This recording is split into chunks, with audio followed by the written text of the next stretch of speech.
प्रिय छात्र, स्वागत है आप सभी को एसके जीके जीएस क्लासेस में। आज हम लोग पढ़ेंगे टीचर्स डे स्पेशल क्लास में जीके जीएस के 500 महत्वपूर्ण प्रश्न और आप लोग को टीचर्स डे के हार्दिक शुभकामनाएं। इसी तरह हमारे साथ जुड़े रहने के लिए आप हमें सपोर्ट कीजिए, क्योंकि आपका एक लाइक और एक सब्सक्राइब हमें बहुत ज्यादा मोटिवेट करते हैं और इस तरह के क्वेश्चन को आंसर बताने में। तो अगर आप हमारे चैनल पे नए होंगे तो एक सब्सक्राइब कर लीजिएगा ताकि एक मोटिवेट मिलती है। तो देखिए, यह 500 क्वेश्चन जितने भी हमारे जीके जीएस के महत्वपूर्ण क्वेश्चन है। कई बार एग्जाम में ये सभी क्वेश्चन को पूछे भी गए हैं, तो आप इसे इग्नोर नहीं कीजिएगा, कंटिन्यू क्लास कर ही लीजिएगा, क्योंकि टीचर्स डे में कोई क्लास करता नहीं है। हालांकि अगर आप ये एक वीडियो देख लीजिएगा तो आपको बहुत ज्यादा महत्वपूर्ण साबित होंगे आने वाले एग्जाम में। तो आप इसे इग्नोर नहीं कीजिएगा, एक क्लिक करके आप इसे 2x या 4x में भी करके आप इसे देख लीजिएगा। तो आइए स्टार्ट करते हैं पहला प्रश्न से। पहला प्रश्न है, भगवान बुद्ध को ज्ञान की प्राप्ति हुई थी, तो बोध गया में भगवान बुद्ध को ज्ञान की प्राप्ति हुआ था। अगला प्रश्न है, आर्य समाज के संस्थापक किसने किया था? तो स्वामी दयानंद सरस्वती के द्वारा जो है आर्य समाज की स्थापना किया गया था। अगला प्रश्न है, पंजाबी भाषा की लिपि कौन सी है? तो गुरुमुखी जो भाषा है, पंजाबी भाषा की लिपि है। अगला प्रश्न है, भारत के मुख्य भूमि का दक्षिणतम किनारा कौन सा है? तो कन्याकुमारी कुमारी जो हो जाएगा, भारत का मुख्य भूमि का दक्षिणतम किनारा हो जाएगा। अगला प्रश्न है, भारत में सबसे पहला सूर्य किस राज्य से निकलता है? तो अरुणाचल प्रदेश से सबसे पहले सूर्य निकलता है। और अगर पूरा ओवरऑल पूछ दिया जाए, विश्व में सबसे पहले सूर्य कहां से निकलता है? तो जापान आपका राइट आंसर होगा। अगला प्रश्न है, इंसुलिन का प्रयोग किस बीमारी के उपचार में होता है? तो मधुमेह की बीमारी में इंसुलिन का प्रयोग किया जाता है, यानी इंसुलिन की कमी के कारण भी मधुमेह का रोग हो सकता है। अगला प्रश्न है, बिहू किस राज्य का प्रसिद्ध लोक नृत्य है? तो असम। असम, यहाँ पे थोड़े से मिस्टेक हुआ है, असम का प्रमुख लोक नृत्य है बिहू। अगला प्रश्न है, कौन सा विटामिन आंवले में प्रचुर मात्रा में मिलता है? तो विटामिन सी जो है, यह आंवला यानी खट्टा पदार्थ में विटामिन सी पाया जाता है। अगला प्रश्न है, भारत का प्रथम गवर्नर जनरल कौन था? तो विलियम बेंटिंक जो थे, ये भारत के प्रथम गवर्नर जनरल थे। कागज का आविष्कार किस देश में हुआ है? तो कागज का आविष्कार जो है यह चीन देश में किया गया था। 511वां नंबर प्रश्न है, गौतम बुद्ध का बचपन का नाम क्या था? तो गौतम बुद्ध का बचपन का नाम सिद्धार्थ था। 512 नंबर प्रश्न है, भारत में सशस्त्र बलों का सर्वोच्च सेनापति कौन होता है? तो राष्ट्रपति होते हैं, यानी तीनों सेना, थल सेना, वायु सेना और नौसेना, इन तीनों सेना का जो सशस्त्र सेनापति होते हैं वो राष्ट्रपति होते हैं। अगर आपको पूछ दिया रतौंधी किस विटामिन के कमी से होता है? तो विटामिन ए के कमी से रतौंधी नामक बीमारी होती है मानव शरीर में।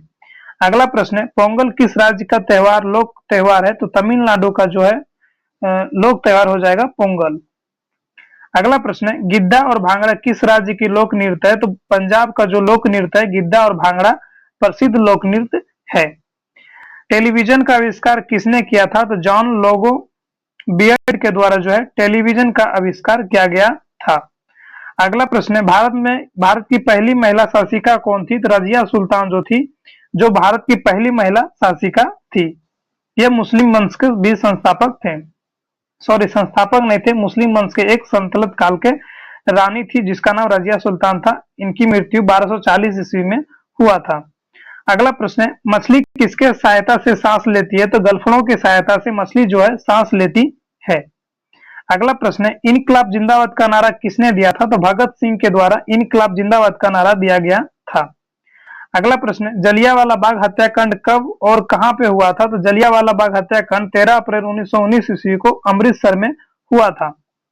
अगला प्रश्न है, 1939 ईस्वी में कांग्रेस छोड़ने के बाद सुभाष चंद्र बोस ने किस दल की स्थापना किया था? तो फॉरवर्ड ब्लॉक संस्थापक की स्थापना सुभाष चंद्र बोस ने 1939 ईस्वी में किया था। अगला प्रश्न है, पंजाब केसरी किसे कहा जाता है? तो लाला लाजपत राय को जो है पंजाब केसरी की उपाधि दिया गया था और उसे पंजाब केसरी के नाम से भी जाना जाता था। सांडर्स की हत्या किसने किया था? तो भगत सिंह के द्वारा जो है सांडर्स की हत्या का आरोप लगाया गया था, जिसके तहत भगत सिंह को फांसी दिया गया था।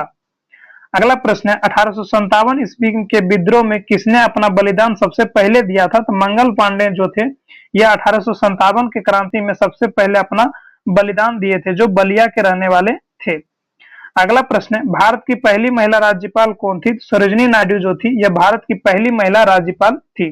मेरे दोस्तों सिलेक्शन सभी का नहीं होता है, जो कंटिन्यू मेहनत करता है उसी का सिलेक्शन होता है। अगर आपको ये सभी क्वेश्चन को अच्छे लग रहे होंगे तो अपने दोस्तों को जरूर शेयर कीजिएगा, क्योंकि यह सभी क्वेश्चन महत्वपूर्ण क्वेश्चन है। हमको पता है 5 सितंबर के दिन कोई नहीं पढ़ता है, लेकिन अगर आप यह एक वीडियो देखते हैं तो आपको बहुत ज्यादा रिविजन का मौका मिल सकता है और रिवाइजन आपका हो सकता है। तब इसे इग्नोर नहीं कीजिएगा, कंटिन्यू वॉच कर ही लीजिएगा, क्योंकि ये सभी महत्वपूर्ण क्वेश्चन है। आने वाले एग्जाम में आपको बहुत ज्यादा मदद मिल सकते हैं ये सभी क्वेश्चन को, तो इसे इग्नोर ना करके कंटिन्यू वॉच कर ही लीजिएगा। तो देखिए अगला प्रश्न है, माउंट एवरेस्ट पर 2 बार चढ़ने वाली पहली महिला कौन थी? तो संतोष यादव जो थी यह माउंट एवरेस्ट पर 2 बार चढ़ने वाली प्रथम महिला थी। अगला प्रश्न है, ब्रह्म समाज की स्थापना किसके द्वारा किया गया था? तो राजा राम मोहन राय के द्वारा जो है ब्रह्म समाज की स्थापना किया गया था। अगला प्रश्न है, स्वामी दयानंद सरस्वती का मूल नाम क्या था? तो मूल शंकर इनका मूल नाम था। अगला प्रश्न है, वेदों की ओर लौट चलो किनका नारा था? तो दयानंद सरस्वती का नारा था, वेदों की ओर लौट चलो। अगला प्रश्न है, रामकृष्ण मिशन के संस्थापक किसने किया था? तो स्वामी विवेकानंद के द्वारा जो है रामकृष्ण मिशन का स्थापना किया गया था। वास्को डिगामा भारत कब आया था? तो वास्को डिगामा जो है ये भारत 1498 ईस्वी में कालीकट यानी केरल के कालीकट शहर में आया था। अगला प्रश्न है, वास्को डिगामा कहाँ का रहने वाला था? तो यह एक पुर्तगाली था जो समुद्री रास्ता का खोज किया गया था इनके द्वारा। अगला प्रश्न है, हवा महल कहाँ स्थित है? तो हवा महल जो है यह जयपुर में, राजस्थान के जयपुर शहर में हवा महल जो है स्थित है। अगला प्रश्न है, सिख धर्म का संस्थापक किस सिख गुरु को मानता है? तो गुरु नानक को जो है अपने संस्थापक यानी गुरु भी मानते हैं। सिखों का प्रमुख त्योहार कौन सा है? तो बैसाखी जो होता है यह सिख धर्मों का प्रमुख त्योहार होता है। लौह पुरुष किस महापुरुष को कहा जाता है? तो सरदार वल्लभ भाई पटेल को जो है लौह पुरुष के नाम से भी जाना जाता है। नेताजी किस महापुरुष को कहा जाता है? तो सुभाष चंद्र बोस को जो है नेताजी के नाम से भी जाना जाता है। अगला प्रश्न है, दिल्ली स्थित लाल बहादुर शास्त्री की समाधि का क्या नाम है? तो विजय घाट इनका नाम है। अगला प्रश्न है, महाभारत के रचयिता कौन है? महर्षि वेदव्यास जो है महाभारत के रचयिता हैं। 540 नंबर प्रश्न है, अर्थशास्त्र नामक पुस्तक किसने लिखा था? अर्थशास्त्र पुस्तक जो है यह चाणक्य यानी कौटिल्य के द्वारा लिखा गया था। जय जवान जय किसान का नारा किसने दिया था? तो लाल बहादुर शास्त्री के द्वारा जो है जय जवान जय किसान का नारा दिया गया था। 542 नंबर प्रश्न है, संविधान सभा का अस्थायी अध्यक्ष कौन था? तो संविधान सभा का अस्थायी अध्यक्ष जो था वो राजेंद्र प्रसाद था। अगला प्रश्न है, संविधान सभा के प्रारूप समिति के अध्यक्ष कौन थे? तो डॉक्टर भीमराव अंबेडकर जो थे यह संविधान सभा के प्रारूप समिति का अध्यक्ष थे यानी ड्राफ्टिंग कमेटी के अध्यक्ष। अगला प्रश्न है, विश्व रेड क्रॉस दिवस किस तारीख को मनाया जाता है? तो 8 मई को जो है विश्व रेड क्रॉस दिवस मनाया जाता है। सूर्योदय का देश के नाम से कौन सा देश प्रसिद्ध है? तो जापान देश जो है सूर्योदय के नाम से प्रसिद्ध भी है, यानी सूर्य जो है सबसे पहले जापान देश से निकलता है। अगला प्रश्न है, अंतर्राष्ट्रीय महिला दिवस किस तिथि को मनाया जाता है? तो 8 मार्च को जो है अंतर्राष्ट्रीय महिला दिवस मनाया जाता है। क्षेत्रफल की दृष्टि से भारत का सबसे छोटा राज्य कौन सा होगा? तो गोवा जो है क्षेत्रफल की दृष्टि से भारत का सबसे छोटा राज्य हो जाएगा। सबसे बड़ा राज्य अगर आपको पूछ दिया जाए तो वो राजस्थान हो जाएगा। अगर घनत्व में सबसे बड़ा राज्य पूछ दिया जाए जनसंख्या के घनत्व में तो वह हमारा बिहार हो जाएगा। और अगर सबसे ज्यादा जनसंख्या पूछ दिया जाए तो पहले उत्तर प्रदेश होगा, दूसरे नंबर पे बिहार होगा, तीसरे नंबर पे महाराष्ट्र हो जाएगा। इसे आप ध्यान रखिएगा। ओणम किस राज्य का प्रसिद्ध त्योहार है? तो केरल का जो प्रसिद्ध त्योहार है ओणम। अगला प्रश्न है, दिल्ली भारत की राजधानी कब बना था? तो 1911 ईस्वी में से पारित किया गया था और 1912 ईस्वी में दिल्ली भारत का राजधानी बन गया था। अगला प्रश्न है, सबसे चमकीला ग्रह कौन सा है? तो शुक्र जो है सबसे चमकीला ग्रह है। अगर आपको पृथ्वी का जुड़वा बहन भी पूछ दिया जाए तो वो शुक्र ग्रह ही हो जाएगा। भोर का तारा पूछ दिया जाए तो वो भी शुक्र ग्रह हो जाएगा। शाम का तारा अगर पूछ दिया जाए तो वो भी शुक्र ग्रह हो जाएगा। और सबसे गर्म ग्रह भी पूछ दिया जाए तो वो भी शुक्र ग्रह हो जाएगा। अगला प्रश्न है, भारत का राष्ट्रीय पशु कौन सा है? तो भारत का राष्ट्रीय पशु जो है वो बाघ है। राष्ट्रीय पक्षी जो है वो मोर है, इसे भी आप ध्यान रखिएगा। अगला प्रश्न है, भारत का राष्ट्रीय जलीय जीव कौन सा है? तो गंगा डॉल्फिन जो है भारत का राष्ट्रीय जलीय जीव है। और गंगा डॉल्फिन जो है यानी डॉल्फिन अभ्यारण्य जो है यह हमारे विक्रमशिला यानी भागलपुर के विक्रमशिला में गंगा डॉल्फिन अभ्यारण्य भी स्थित किया गया है। अगला प्रश्न है, भारत का राष्ट्रीय फल कौन सा है? तो भारत का राष्ट्रीय फल आम हो जाएगा। भारत का राष्ट्रीय फूल अगर पूछ दिया जाए तो वो कमल हो जाएगा। ये सभी स्टैटिक्स जीके क्वेश्चन है, ये एक बार देख लीजिएगा तो आपको अच्छी तरह याद हो जाएगा। भारत का राष्ट्रीय पेड़ कौन सा हो जाएगा? तो बरगद जो हो जाएगा भारत का राष्ट्रीय पेड़ हो जाएगा। भारत का राष्ट्रीय खेल अगर पूछ दिया जाए तो वो हॉकी हो जाएंगे भारत के राष्ट्रीय खेल। अगला प्रश्न है, भारत के राष्ट्रीय झंडे की लंबाई और चौड़ाई का अनुपात कितना है? तो 3:2 जो है भारत का राष्ट्रीय झंडे का अनुपात है। यह जो हमारा भारतीय राष्ट्रीय झंडा है, इनके जो अनुपात अगर पूछ दिया जाए लंबाई चौड़ाई, यह हमारा 3:2 का हो जाएगा। अगला प्रश्न है, भारत का राष्ट्रीय गान किसने लिखा था? तो रविंद्रनाथ टैगोर के द्वारा जो है भारत का राष्ट्रीय गान लिखा गया था और इसे प्रथम बार 1911 ईस्वी में कलकत्ता में इसे गाया गया था। अगला प्रश्न है, भारत का राष्ट्रीय गीत किसने लिखा था? तो बंकिम चंद्र चटर्जी के द्वारा जो है भारत का राष्ट्रीय गीत लिखा गया था और यह जो है आनंद मठ पुस्तक नामक से, आनंद मठ जो पुस्तक थी, इनसे लिया गया भारत का राष्ट्रीय गीत को।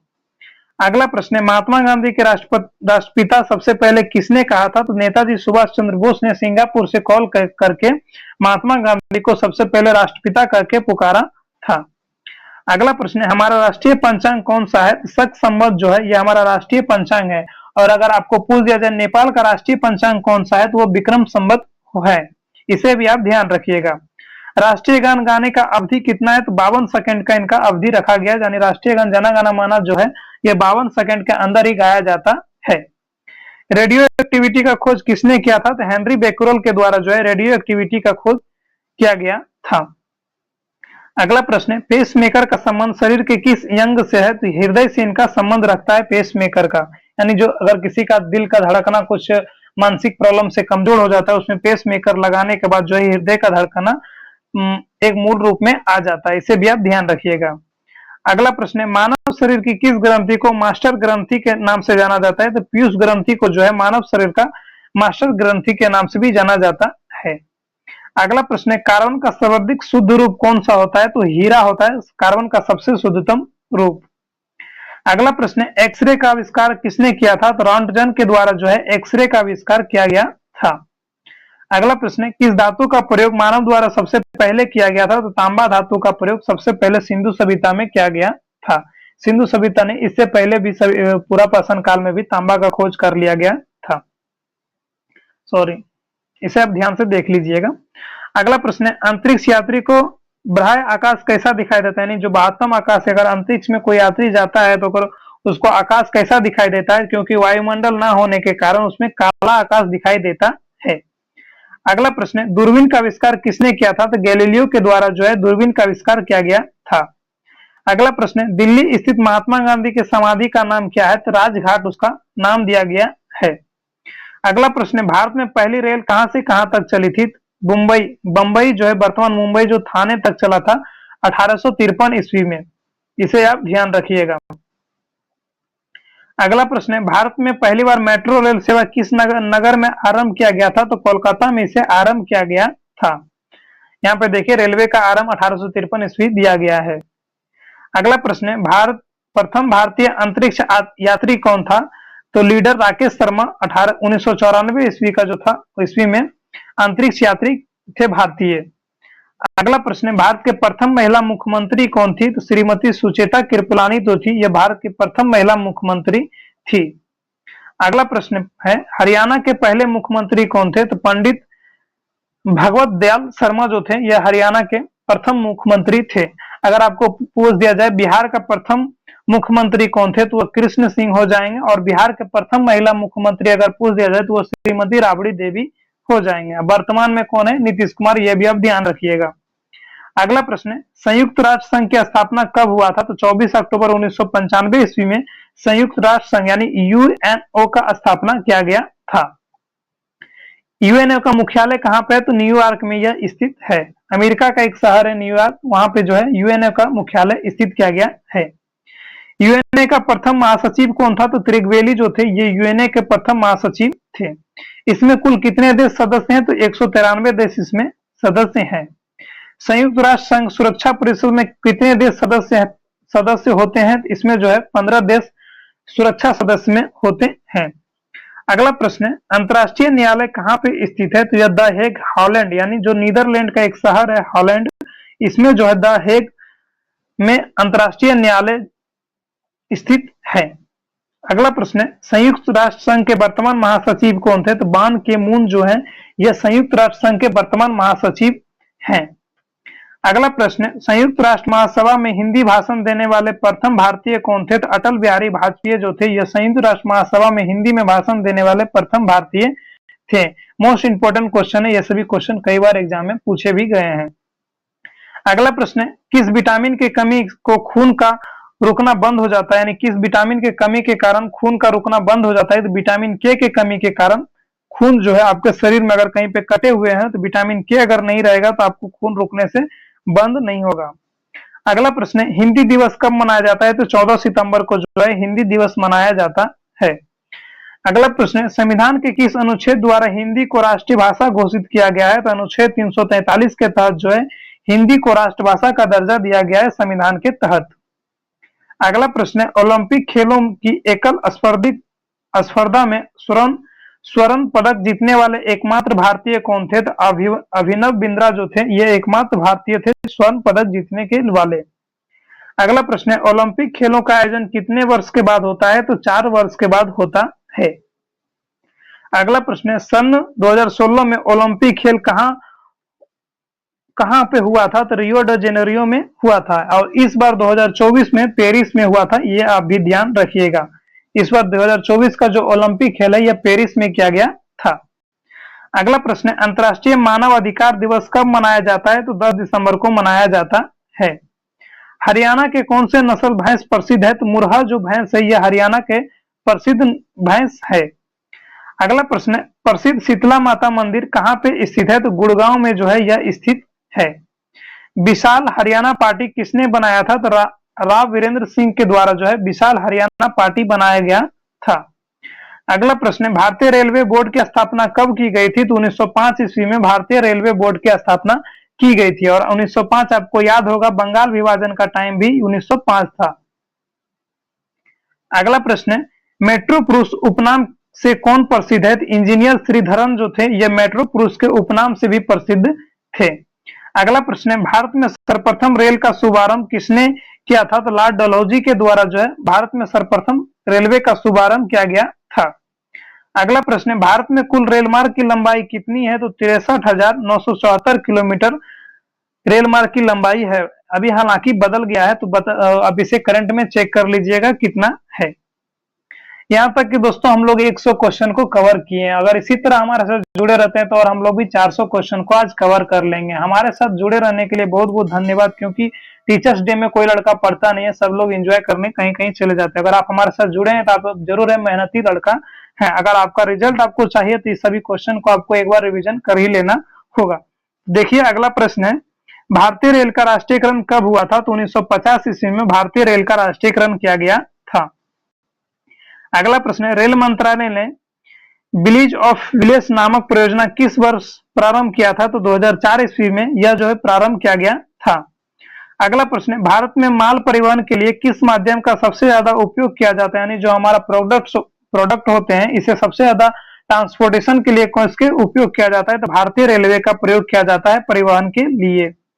अगला प्रश्न है, भारतीय रेल क्षेत्र को कितने जोन में बांटा गया है? तो यहाँ पे 17 मिसप्रिंट हुआ है, हालांकि 19 जोन में बांटा गया है। अगला प्रश्न है, 3 फरवरी 1925 ईस्वी को भारत में पहली बिजली की ट्रेन चली। रेलवे ने यह सेवा किसके बीच दिया गया है? तो बॉम्बे बीटो से कुर्ले के बीच दिया गया था। अगला प्रश्न है, डीजल लोकोमोटिव वर्क्स की स्थापना कब किया गया था? तो वर्कशॉप जो है डीजल लोकोमोटिव का यह जो है 1964 ईस्वी में किया गया था। अगला प्रश्न है, भारत की पहली रेल ने मुंबई और थाने के मध्य कितनी दूरी तय की थी? तो 34 किलोमीटर का दूरी तय किया था 1853 ईस्वी में। अगला प्रश्न है, भारत में प्रथम रेल कब चला था? तो 16 अप्रैल 1853 ईस्वी में पहली रेल चला था। अगला प्रश्न है, भारतीय रेल की सबसे लंबी रेल यात्रा डिब्रूगढ़ से कन्याकुमारी के बीच विवेक एक्सप्रेस कितने किलोमीटर चलती है? तो 4286 किलोमीटर दूरी तय करता है विवेक एक्सप्रेस, जो डिब्रूगढ़ से कन्याकुमारी तक चलती है, सबसे लंबी रेलवे है। अगला प्रश्न है, वृंदावन एक्सप्रेस किन स्थानों के मध्य चलती है? तो चेन्नई और बेंगलुरु के मध्य जो है वृंदावन एक्सप्रेस चलता है। अगला प्रश्न है, पूर्वी रेलवे के बंटवारा के बाद हाजीपुर के आंचलिक मुख्यालय का नाम क्या है? तो पूर्व मध्य रेलवे इनका हाजीपुर का मुख्यालय हो जाएगा।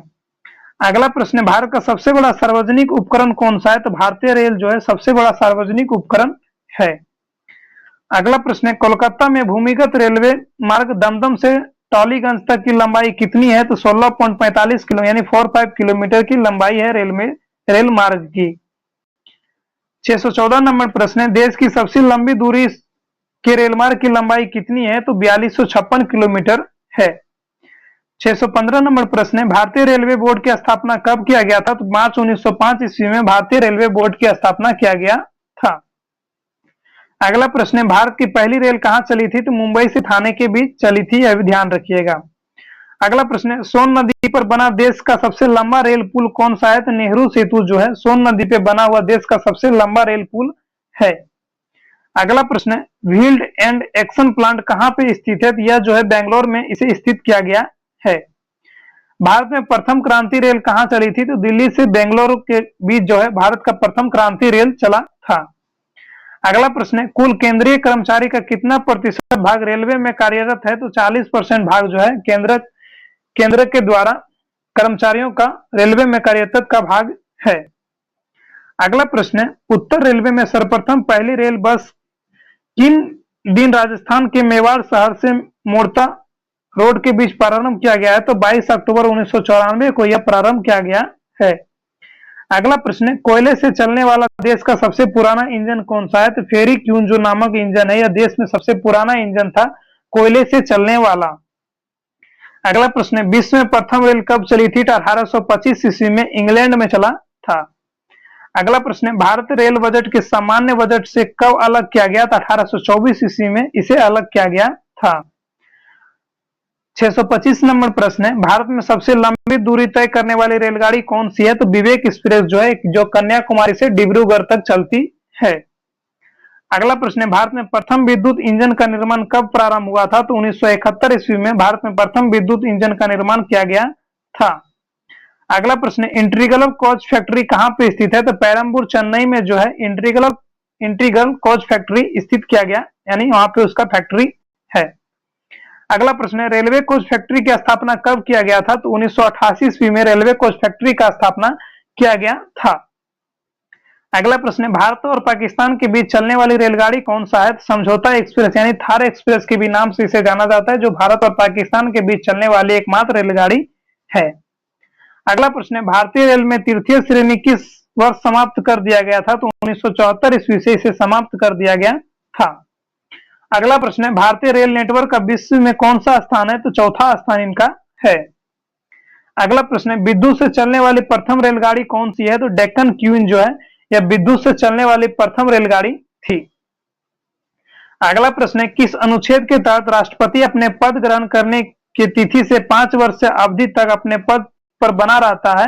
तो अनुच्छेद 56 के तहत जो है यह सुनिश्चित किया गया है कि राष्ट्रपति अपने पद पे 5 साल तक अवधि तक बना रहेगा, या तो उसे इस्तीफा दिया देना पड़ेगा, इसके बीच इसे वो हट नहीं सकता है। अगला प्रश्न है, जो सदस्य भारत के उपराष्ट्रपति का चुनाव करते हैं वह कौन होते हैं? तो वो मंत्रिमंडल के द्वारा भारत के उपराष्ट्रपति का चुनाव किया जाता है और लोक राज्यसभा का सभापति बनाया जाता है उपराष्ट्रपति को, ये भी आप ध्यान रखिएगा। अगला प्रश्न है, भारत में किन 2 राज्यों का एक ही उच्चतम न्यायालय है? तो हरियाणा और पंजाब का एक ही हाईकोर्ट है, ये भी आप ध्यान रखिएगा। अगला प्रश्न है, दमन और दीव का उच्चतम न्यायालय कहां पे है? तो मुंबई में यह स्थित है। दमन और दीव का मुख्य जो हाई कोर्ट है, यह दमन या दीव का जो कितने भी केस है यह मुंबई से सभी का सुनवाई किया जाता है। अगला प्रश्न है, बड़े बंदरगाह को कौन नियंत्रित करता है? तो केंद्र सरकार द्वारा बड़े बंदरगाहों को नियंत्रित किया जाता है। अगला प्रश्न है, सौर ऊर्जा के दोलन के लिए सरकार ने Jawahar Nehru national solar mission की शुरुआत कब किया गया था? तो 11 जनवरी 2009 ईस्वी को Jawahar Nehru national solar mission का शुरुआत किया गया था भारत में। अगला प्रश्न है, एनटीपीसी का पूरा नाम क्या है? नेशनल थर्मल पावर कॉर्पोरेशन इनका पूरा नाम है। और आपको बता दिया जाए कि एनटीपीसी का वैकेंसी भी आ गया है रेलवे के तरफ से। अगर आप लोगों में से कोई इंटर कर लिए या फिर ग्रेजुएशन कर लिए तो ये फॉर्म को आप अच्छी तरह से अप्लाई कर लीजिएगा, क्योंकि यह बहुत ही अच्छी खासा में वैकेंसी दिया गया है। आप इसे मिस्टेक नहीं कीजिएगा, कंटिन्यू पूरी अच्छी तरह से अपना फॉर्म को फिलअप कर लीजिएगा। और तैयारी करने के लिए बहुत सारे यूट्यूब चैनल बनाए गए हैं, आप उससे भी तैयारी कर सकते हैं। और रिवीजन के तहत आप हमारे भी चैनल से जुड़ सकते हैं, क्योंकि हम भी एनटीपीसी का तैयारी आपको करवा सकते हैं रिवीजन के तहत। तो हमारे साथ बने रहने के लिए बहुत बहुत धन्यवाद। देखिए अगला प्रश्न है, सबसे अधिक वन क्षेत्रफल कौन सा राज्य है? तो मध्य प्रदेश में सबसे अधिक वन क्षेत्रफल है। अगला प्रश्न है, जापान के संसद को क्या नाम है? तो डाइट इनका नाम होता है जापान के संसद का, और भारत का संसद का नाम संसद ही है। अगला प्रश्न है, किसने कहा अच्छा नागरिक राज्य बनाता है और बार नागरिक बुरा बनाता है? यह रूसों के द्वारा कहा गया था। अगला प्रश्न है, कौन से प्रधानमंत्री एक दिन संसद नहीं गए थे? तो चौधरी चरण सिंह जो थे, यह प्रधानमंत्री ऐसे थे जो भी एक दिन भी संसद नहीं गए थे। अगला प्रश्न है, सबसे कम आयु के प्रधानमंत्री कौन बने थे? तो राजीव गांधी जो है सबसे कम आयु के प्रधानमंत्री बने थे। अगला प्रश्न है, अर्थात कार्यपालिका की समस्त सत्ता किसके निहित होती है? तो मंत्री परिषद के निहित होता है कार्यपालिका का समता यानी सत्ता। अगला प्रश्न है, निर्वाचन आयुक्त की सेवा सत्र कार्यकाल कौन निर्धारित करता है? संविधान जो है इसके तहत जो है निर्वाचन आयुक्त की सेवा का जितना भी कार्यकाल या शर्त है यह भी निर्धारित करता है संविधान के द्वारा। अगला प्रश्न है, भारत में पहली बार महिलाओं को मताधिकार कब प्राप्त हुआ था? तो 1950 ईस्वी में महिलाओं को मताधिकार प्राप्त किया गया था भारत में। अगला प्रश्न है, नियमों का पालन करना किसका कार्य है? तो न्यायपालिका का कार्य होता है नियम को पालन करना या करवाना। अगला प्रश्न है, गामा किरण की खोज किसने किया था? तो बैकरोल के द्वारा जो है गामा किरण का खोज किया गया था। अश्रु गैस बनाने में कौन सा गैस का प्रयोग किया जाता है? तो अमोनिया गैस का प्रयोग किया जाता है अश्रु गैस बनाने में। अगला प्रश्न है, सूती कपड़े का रंग उड़ाने में किस गैस का प्रयोग किया जाता है? तो क्लोरीन गैस का प्रयोग किया जाता है। किसी भी कपड़े यानी सूती कपड़े में किसी भी कपड़े का अगर रंग उड़ाना चाहते हैं उसमें क्लोरीन मिला देने के बाद उसका रंग उड़ सकता है। अगला प्रश्न है, सोडियम एसीटेट किस प्रकार का विलयन है? तो बफर विलयन होता है सोडियम एसीटेट। अगला प्रश्न है, कच्चे पेट्रोलियम को किस विधि द्वारा शुद्ध किया जाता है? तो प्रभाजी आसवन विधि के द्वारा जो है कच्चे पेट्रोलियम को शुद्ध किया जाता है। अगला प्रश्न है, लोहे में जंग लगना किस प्रकार का परिवर्तन है? तो यह एक प्रकार का रासायनिक परिवर्तन होता है लोहे में जंग लगना। और जंग लगने से बचाने के लिए इसमें एक जस्ता का प्रयोग किया जाता है, जिस जस्ता का लेप लगाया जाता है जिसे गैल्वेनाइजेशन क्रम कहा जाता है। अगला प्रश्न है, अयस्क में मिले अशुद्ध पदार्थ को क्या कहते हैं? तो उसे हम लोग गैंग के नाम से जानते हैं। अगला प्रश्न है, जल में तैरने वाले धातु को क्या कहते हैं? तो उसे हम लोग सोडियम कहते हैं, जो जल में तैरने वाला एकमात्र धातु है। और सोडियम जो है जल में विस्फोट भी करता है।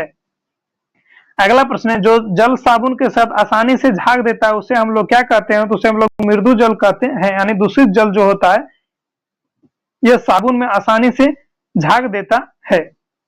अगला प्रश्न है, रक्त के प्रभाव को रोकने के लिए किसका प्रयोग किया जाता है? तो फेरिक क्लोराइड का प्रयोग किया जाता है। मृदु जल जो होता है यह शुद्ध वाटर होता है। सॉरी दोस्तों, आपको गलत वाटर को हमने बताया, शुद्ध वाटर होता है मृदु जल। अगर रक्त के प्रभाव को रोकने के लिए किसका प्रयोग किया जाता है? तो फेरिक क्लोराइड का प्रयोग किया जाता है, इसे आप ध्यान रखिएगा। अगला प्रश्न है, स्वर्ण द्रव किसे कहा जाता है? यानी जो सोना जैसा द्रव है यह किसे कहा जाता है? जिसे पेट्रोल को कहा जाता है। सीमेंट का मुख्य घटक कौन सा है? तो चूना पत्थर होता है सीमेंट का मुख्य घटक। विश्व का पहला सुपर कंप्यूटर कौन सा था? तो केके नामक कंप्यूटर जो है था विश्व का सबसे सुपर कंप्यूटर था। डाटा कंप्यूटर की सबसे छोटी इकाई क्या होती है? तो वो बीट होता है। डिजिटल घड़ी में कौन सा कंप्यूटर मिलता है? तो माइक्रो कंप्यूटर उसमें उपस्थित रहता है। भारतीय संविधान के झंडा समिति का अध्यक्ष कौन थे? तो जेवी कृपलानी जो थे यह भारतीय संविधान के झंडा समिति के अध्यक्ष थे। मूल संविधान में कितने अनुच्छेद हैं? तो 395 अनुच्छेद हैं और इसमें 12 अनुसूचियां हैं और इसमें 22 भाग है। यह मूल संविधान में अगर पूछ दिया जाए तो 8 ही भाग थे और 22 अनुसूचियां थी, यह भी ध्यान रखिएगा। और हालांकि अभी वर्तमान में इसमें 12 भाग हो गए हैं। अगला प्रश्न है, प्रायोगिक फसल बीमा योजना का शुभारंभ कब किया गया था? तो 1974 ईस्वी से 1975 ईस्वी के बीच में जो है प्रायोगिक फसल बीमा योजना का शुभारंभ किया गया था। अगला प्रश्न है, भारत का प्रथम विमुद्रीकरण कब हुआ था? तो 1946 ईस्वी में भारत का प्रथम विमुद्रीकरण किया गया था। ग्रेसम के नियम किससे संबंधित है? मुद्रा के प्रचलन से जो है ग्रेसम का नियम संबंधित रखता है। अगला प्रश्न है, चीनी का सबसे बड़ा उपभोक्ता तथा ब्राजील के पश्चात दूसरा सबसे बड़ा उत्पादक कर्ता कौन सा देश है? तो वह भारत हो जाएंगे, सबसे ज्यादा उत्पाद करने वाला चीनी का। अगला प्रश्न है, हरित क्रांति शब्द का प्रयोग कौन किया था? तो विलियम गेट के द्वारा जो है हरित क्रांति शब्द का प्रयोग किया गया था। अगला प्रश्न है, जिला केंद्र उद्योग की स्थापना कब की गई थी? तो 1977 ईस्वी में जिला केंद्र उद्योग की स्थापना किया गया था। अगला प्रश्न है, कच्चा तेल उत्पादन में प्रथम 3 देश कौन सा है? अमेरिका, सऊदी अरब और रूस जो है यह कच्चा तेल उत्पादन के लिए प्रथम 3 देश है। भारत में जूट का क्या कहा जाता है? तो सोने का रेशा कहा जाता है भारत में जूट का। जूट जो होता है इसे हम लोग भारत में सोने का रेशा के नाम से भी पुकारते हैं। अगला प्रश्न है, भारत में कुल संचित सिंचित भंडार का 96% कोयला किस काल का है? तो गोंडवाना काल का है। अगला प्रश्न है, भारत में सबसे पहली बैंक की स्थापना की गई थी? तो बैंक ऑफ हिंदुस्तान की स्थापना सबसे पहले किया गया था। और एसबीआई का स्थापना अगर पूछ दिया जाए, एसबीआई का स्थापना तो 1955 ईस्वी में इसे किया गया था।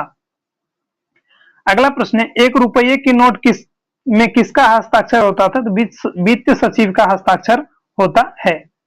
अगला प्रश्न है, भारतीय जीवन बीमा निगम की स्थापना कब किया गया था? तो 1956 ईस्वी में भारतीय जीवन बीमा यानी एलआईसी का स्थापना किया गया था।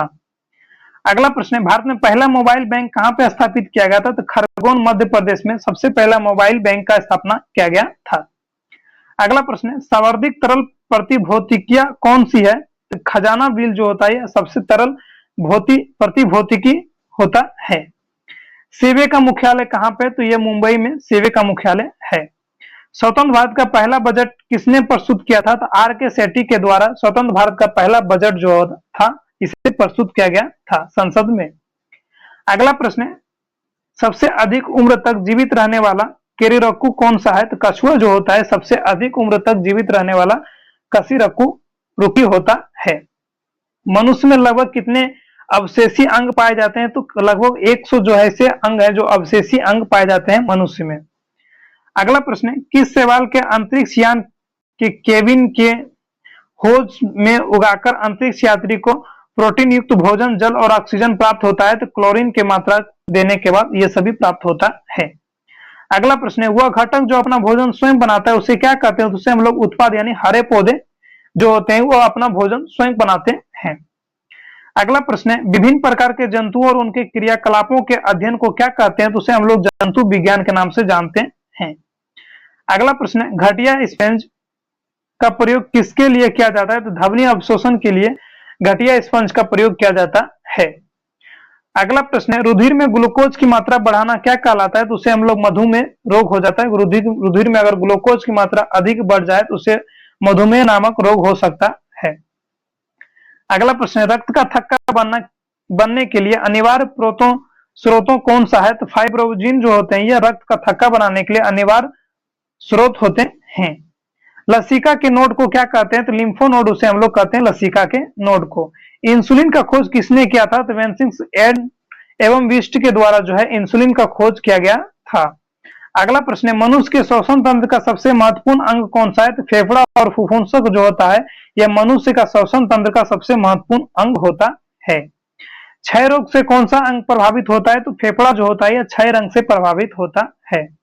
दूरी मापने की सबसे बड़ी इकाई कौन सा होता है? तो वो पारसिक होता है। जो पारसिक यहाँ पे होगा, 9 पे नहीं होगा। पारसिक जो होता है दूरी नापने की सबसे बड़ी इकाई होती है।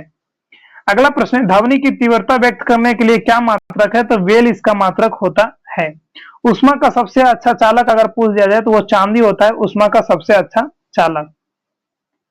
अगला प्रश्न है, सड़कों पर लगे लैंप में किस प्रकार का दर्पण का उपयोग किया जाता है? तो लैंप में जो है उत्तल दर्पण का प्रयोग किया जाता है। और अगर उत्तल दर्पण का प्रयोग पूछ दिया जाए तो यह गाड़ी के साइड मिरर में भी किया जाता है।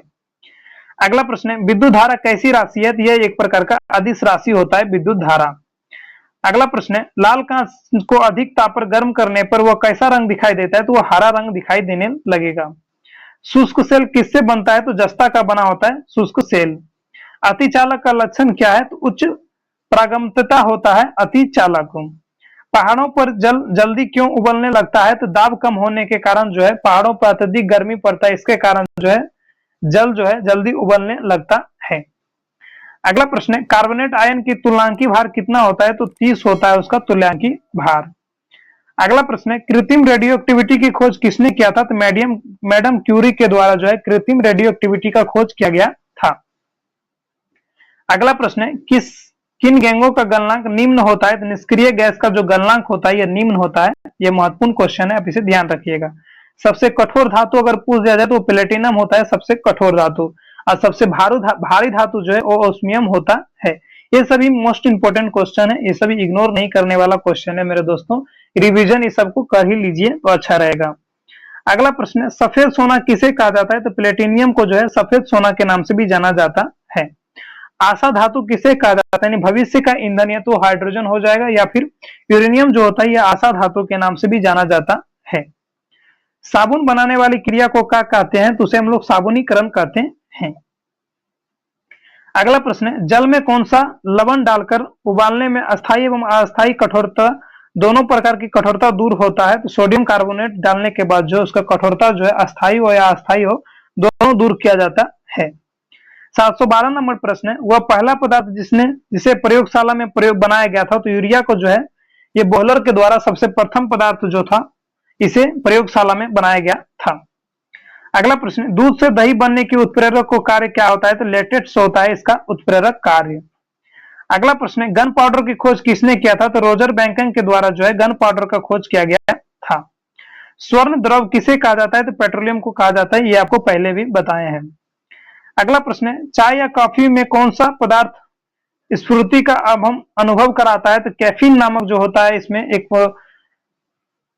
कैफीन नामक एक पदार्थ होता है जिसके कारण चाय या कॉफी पीने के बाद एक स्फूर्ति यानी बहुत ज्यादा एनर्जी का अनुभव होता है। अगला प्रश्न है, कंप्यूटर में प्रोग्राम सूची को क्या कहा जाता है? तो मेन्यू उसे हम लोग कहते हैं। मेमोरी शब्द किससे संबंधित है? तो स्टोरेज से संबंधित रहता है मेमोरी शब्द। सूचना राजपथ क्या है? तो यह एक इंटरनेट होता है सूचना राजपथ। आर्यभट्ट उपग्रह का निर्माण कहाँ हुआ था? तो IISP में इसका निर्माण किया गया था।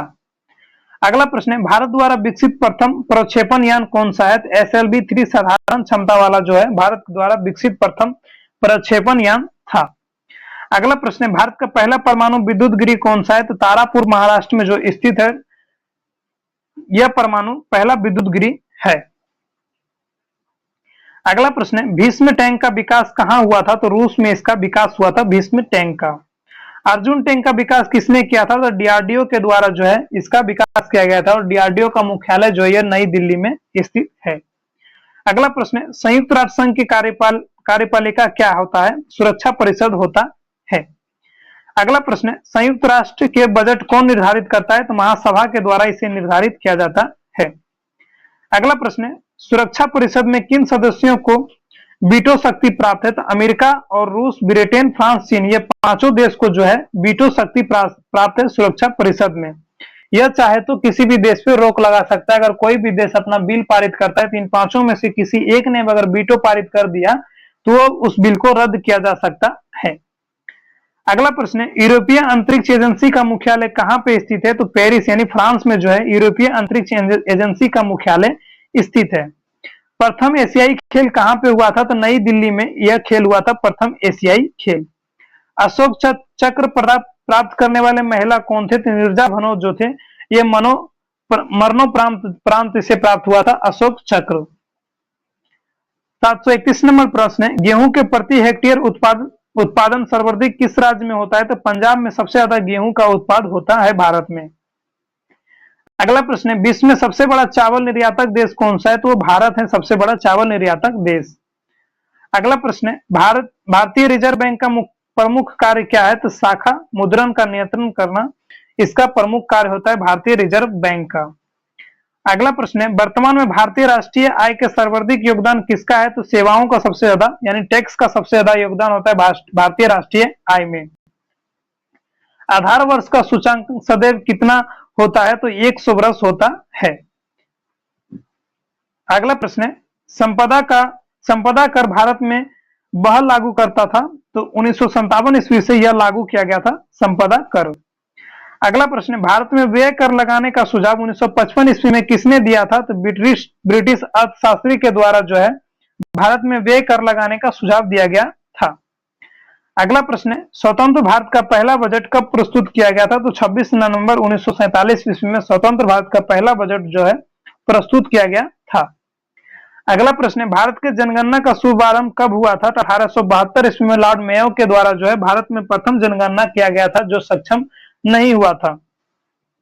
अगला प्रश्न है, भारत में जनसंख्या वृद्धि का मुख्य कारण क्या है? तो जन्म दर अधिक और मृत्यु दर जो है कम होने का सबसे प्रमुख कारण है भारत में जनसंख्या वृद्धि का। अगला प्रश्न है, वित्त आयोग के सदस्यों की नियुक्ति कौन करता है? तो राष्ट्रपति के द्वारा जो है वित्त आयोग सदस्यों की नियुक्ति किया जाता है। अगला प्रश्न है, अंतरिक्ष खंड परियोजना कब शुरू हुआ था? तो 1977 ईस्वी में अंतरिक्ष खंड परियोजना का शुभारंभ किया गया था। भारत के प्रथम अंतरिक्ष यात्री कौन थे? तो राकेश शर्मा जो थे ये भारत के प्रथम अंतरिक्ष यात्री थे। कल्पना चावला किस अंतरिक्ष यान से अंतरिक्ष में गए थे? तो कोलंबिया का जो अंतरिक्ष यान था इसके तहत जो है कल्पना चावला अंतरिक्ष में गए थे, जो जिनकी मृत्यु हो गई थी अंतरिक्ष यान के दुर्घटना में। अगला प्रश्न है, आर्यभट्ट उपग्रह को निर्माण कहां हुआ था? तो IISP में जो है इनका निर्माण हुआ था। अगला प्रश्न है, भीष्म टैंक जो है यह रूस से संबंधित है, आपको पीछे भी हम लोग पढ़ा चुके हैं। अगला प्रश्न है, ऊर्जा का मुख्य स्रोत कौन सा गैस है? तो ऑक्सीजन होता है ऊर्जा का मुख्य स्रोत।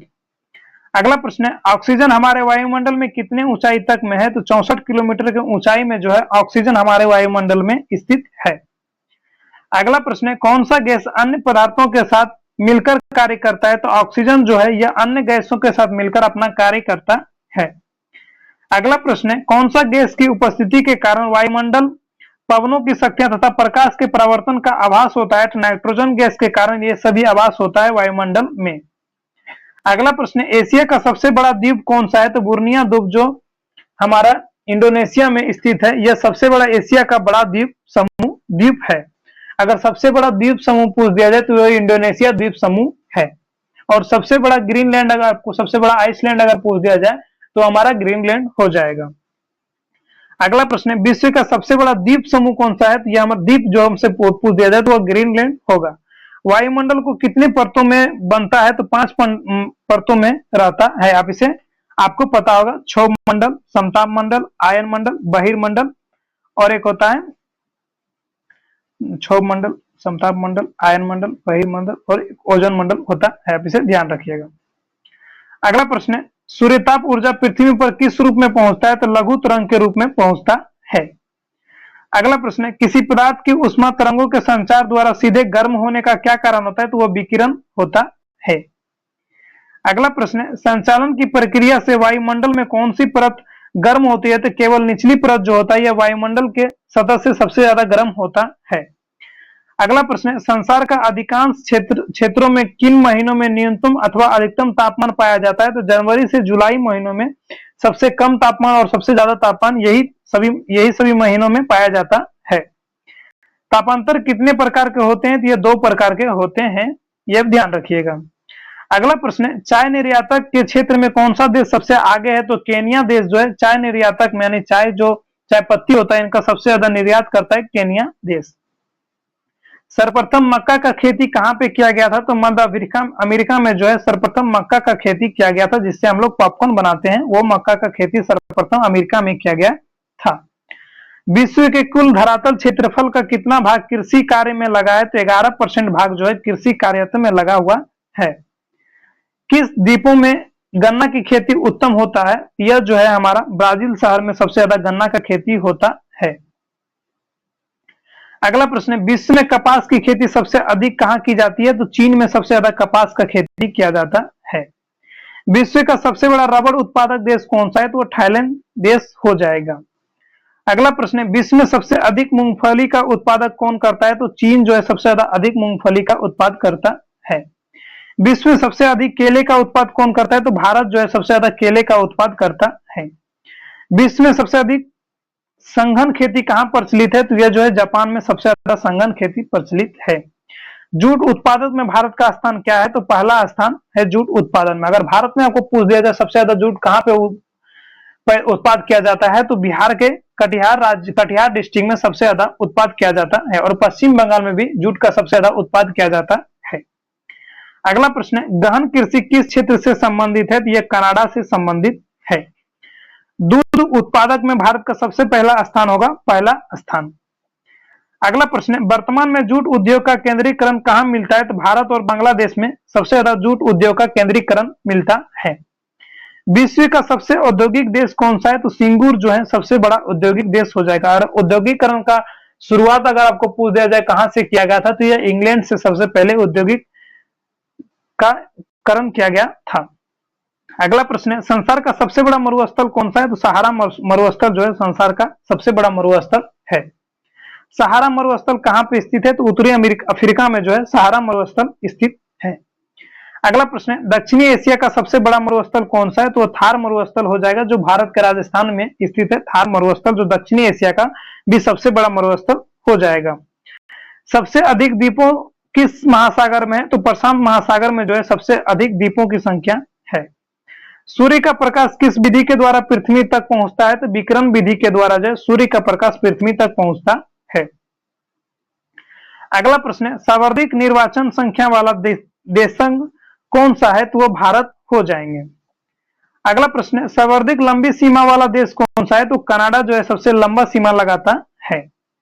अगला प्रश्न है, भारत में सर्वाधिक मक्का किस राज्य में उगाई जाती है? तो कर्नाटक राज्य में सबसे ज्यादा मक्का का खेती किया जाता है। अगला प्रश्न है, खनिज पदार्थों की दृष्टि से कौन सा भारत का सबसे कौन सा स्थान सर्वोत्तम है? तो छोटा नागपुर का पठार जो है खनिज उत्पादन के लिए सबसे बड़ा पठार हो जाएगा भारत का। अगला प्रश्न है, भारतीय रेल का राष्ट्रीयकरण कब किया गया था? तो 1950 ईस्वी में यह किया गया था। लोहार दिल्ली बस सेवा क्या कहलाती है? तो सदा ये सरहद कहलाती है। भारत का रूस किसे कहा जाता है? तो छोटा नागपुर को कहा जाता है भारत का रूस। वायुमंडल में उपस्थित जलवाष्प को क्या कहते हैं? तो वायुमंडल की आर्द्रता उसे हम लोग कहते हैं। रेशेदार दिखाने वाले मेघ को क्या कहते हैं? तो पच्छाद मेघ उसे हम लोग कहते हैं। अगला प्रश्न है, भारत का सबसे बड़ा द्वीप कौन सा हो जाएगा? तो मध्य अंडमान जो है यह भारत का सबसे बड़ा द्वीप हो जाएगा। बॉम्बे हाई कहां पे है? तो बॉम्बे हाई जो है यह मुंबई में ही स्थित है, जो खनिज तेल क्षेत्र के लिए प्रसिद्ध है। अगला प्रश्न है, मुंबई की रक्षा कवच पृथ्वी की रक्षा कवच क्या होगी? तो ओजोन का परत जो है पृथ्वी का कवच है। अगला प्रश्न है, मानव भूगोल के लेखक कौन थे? तो रेंटजल के द्वारा मानव भूगोल को लिखा गया था।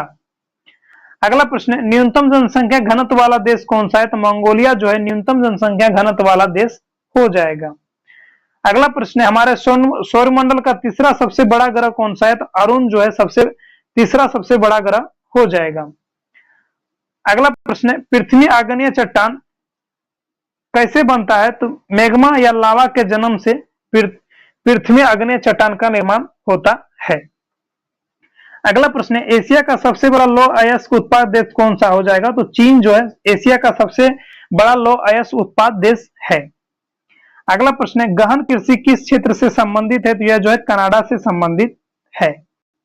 अगला प्रश्न है, किस फसल में जल भराव की आवश्यकता होती है? तो चावल की खेती में सबसे ज्यादा जल की आवश्यकता होता है। वायुमंडल को किसे मापा जाता है? तो बैरोमीटर से वायुमंडल को मापा जाता है। चक्रवात की आकृति कैसी होती है? तो अंडाकार होती है। हरिकेन क्या है? तो यह भी एक प्रकार का चक्रवात का नाम है, हरिकेन। 800 नंबर प्रश्न है, सबसे अधिक जन घनत्व वाला देश कौन सा है? तो सिंगापुर हो जाएगा सबसे अधिक जन घनत्व वाला देश। मेरे दोस्तों, मुझे उम्मीद है आप लोगों ने हमें बहुत ज्यादा अच्छे से ये क्वेश्चन को पढ़ रहे होंगे। तो आप इसी तरह कंटिन्यू और थोड़ी देर बने रहते हैं तो हम लोग 200 क्वेश्चन को और कवर कर लेंगे। इसी तरह हमारे साथ जुड़े रहिए। अगर नए होंगे तो एक लाइक एक सब्सक्राइब कर दीजिएगा, जिससे एक मोटिवेट भी मिलती है और इस प्रकार की वीडियो आप लोगों के लिए बनाने के लिए। हालांकि आप लोगों ने इतना प्यार दिया है कि ऑलरेडी हमारा 4000 सब्सक्राइबर से ज्यादा हो चुके हैं। इसी तरह हमारे साथ बने रहने के लिए बहुत बहुत धन्यवाद। तो देखिए अगला प्रश्न है,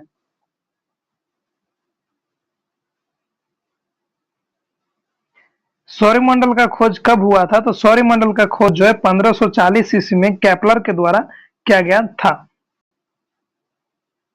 अगला प्रश्न है, सबसे बड़ा महासागर कौन सा है? तो प्रशांत महासागर जो है सबसे बड़ा महासागर है।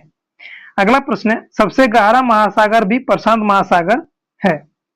अगला प्रश्न है, संपूर्ण भारत में कितने प्रतिशत भाग पर पर्वत और पहाड़ियों का विस्तार पाया गया है? तो 28.8% में पहाड़ और पर्वतों का विस्तार पाया गया है।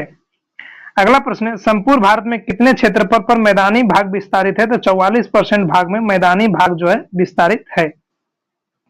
अगला प्रश्न है, भारत के उत्तरी सीमा पर कौन सा पर्वत है? तो हिमालय पर्वत जो है उत्तरी सीमा पे स्थित है। अगला प्रश्न है, भारत को कौन सा भू आकृति भाग प्राचीन है? तो प्रायद्वीपीय पठार जो है यह भारत का भू आकृतिक भाग प्राचीन है। अगला प्रश्न है, भारत के पूर्वी समुद्री तट को किस नाम से जाना जाता है? तो कोरोमंडल तट के नाम से जाना जाता है। जो तमिलनाडु के क्षेत्र में स्थित है उसे हम लोग कोरोमंडल तट के नाम से जानते हैं। अगला प्रश्न है, भूवैज्ञानिक के मतानुसार जहां आज हिमालय पहाड़ है वहां पे क्या था? तो वहां पे टेटिस नामक या उथला समुद्र था, जिसके कारण दो टकरावों के कारण एक हिमालय का निर्माण हुआ है। अगला प्रश्न है, हिमालय का सर्वोच्च शिखर कौन सा है? तो माउंट एवरेस्ट जो है हिमालय का सर्वोच्च सबसे ऊंचा शिखर है। अगला प्रश्न है, भारत की सबसे ऊंची चोटी कौन सी है? तो केटू जो हो जाएगी भारत की सबसे ऊंची चोटी है। अगला प्रश्न है, भारत के किस राज्य में मैकाल पठार स्थित है? तो छत्तीसगढ़ में जो है मैकाल पठार जो है स्थित है। अगला प्रश्न है, उत्तराखंड की सबसे ऊंची चोटी कौन सी है? तो नंदा देवी हो जाएंगे उत्तराखंड की सबसे ऊंची चोटी। अगला प्रश्न है, भारत की सबसे प्राचीन पर्वत श्रेणी कौन सा है? तो अरावली पर्वत श्रृंखला जो है सबसे प्राचीन यानी पुराना पर्वत श्रेणी है और अरावली की सबसे ऊंची चोटी गुरु शिखर हो जाएंगे। अगला प्रश्न है, मैकाल पहाड़ी के पश्चिम की ओर से कौन सी नदी निकलती है? तो नर्मदा नदी जो है निकलती है, जो अमरकंटक नामक स्थान से निकलता है।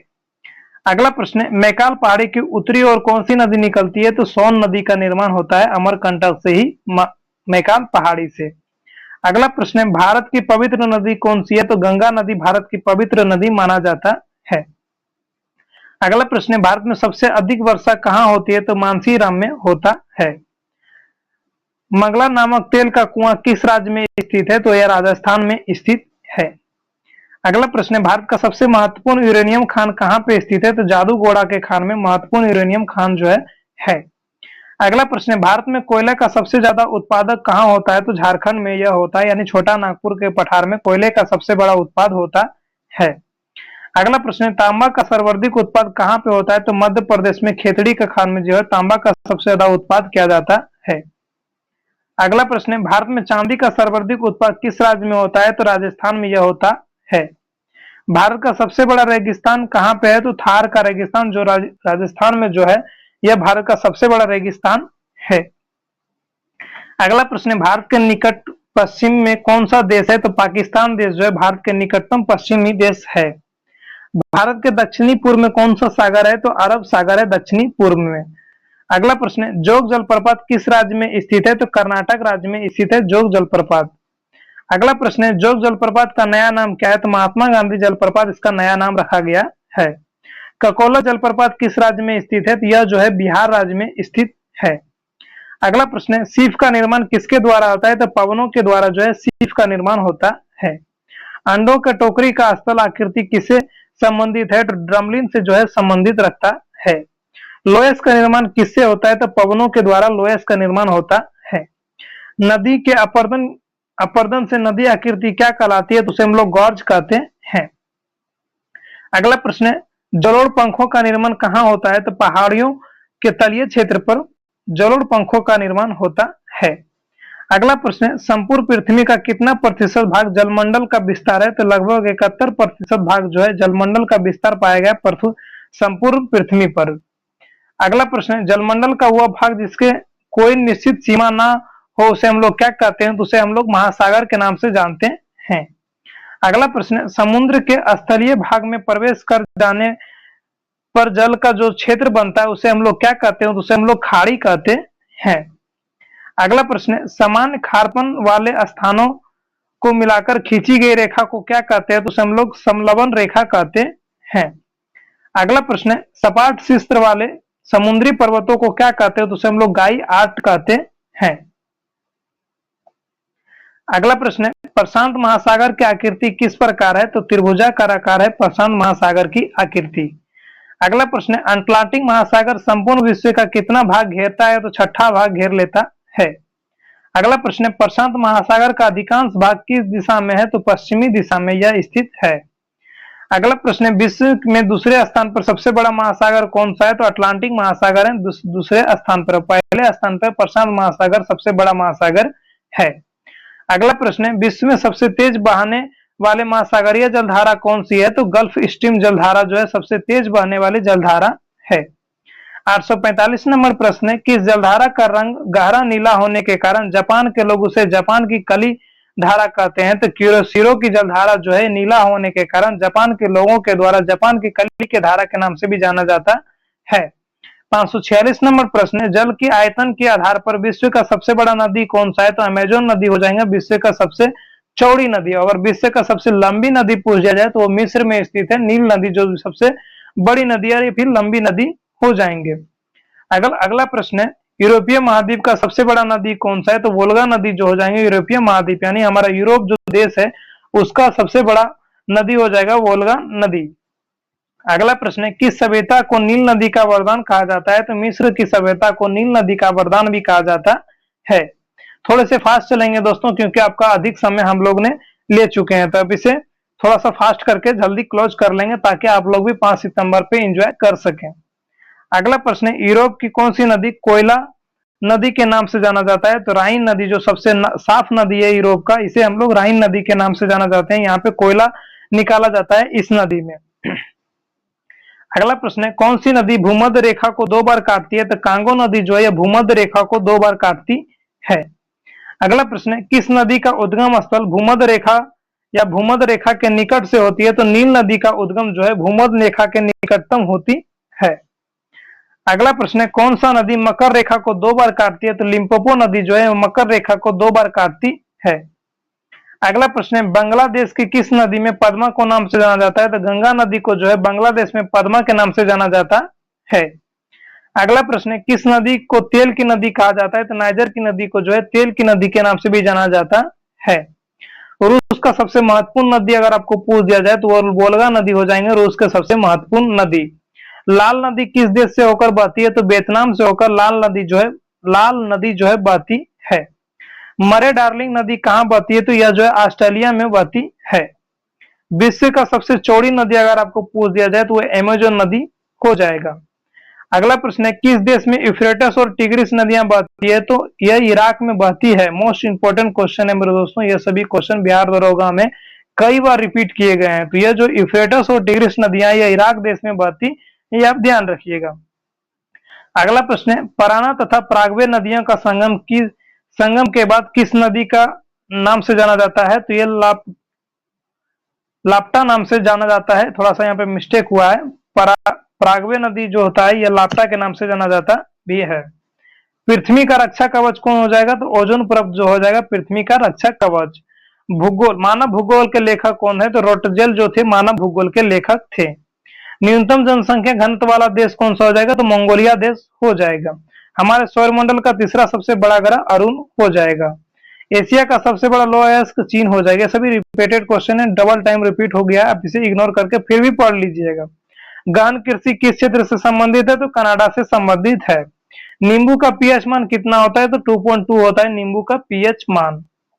अगला प्रश्न है, साइमन कमीशन भारत किस वर्ष आया था? तो 1928 ईस्वी में साइमन कमीशन भारत आया था। अगला प्रश्न है, बक्सर का युद्ध 1764 के समय दिल्ली का शासक कौन था? तो औरंगजेब उस समय शासक था। नागिन झील कहां पे स्थित है? तो जम्मू कश्मीर में जो है नागिन झील स्थित है। भारत का तटीय रेखा की लंबाई कितना है? तो 6100 किलोमीटर है। इलेक्ट्रॉन का खोज किसने किया था? तो चैडविक के द्वारा इलेक्ट्रॉन का खोज किया गया था। विटामिन सी किस फलों में पाया जाता है? तो कच्चे फलों में जो है विटामिन सी पाया जाता है। वेदों की ओर लौट चलो किसका नारा था? तो दयानंद सरस्वती के द्वारा दिया गया था, वेदों की ओर लौट चलो। मारो फिरंगियों को नारा किसने दिया था? तो मंगल पांडे के द्वारा मारो फिरंगियों का नारा दिया गया था। कर मत दो का नारा किस महान व्यक्ति ने दिया था? तो सरदार वल्लभ भाई पटेल के द्वारा जो है कर मत दो का नारा दिया गया था। अंतरिक्ष जाने वाले प्रथम भारतीय राकेश शर्मा आपको याद ही होगा।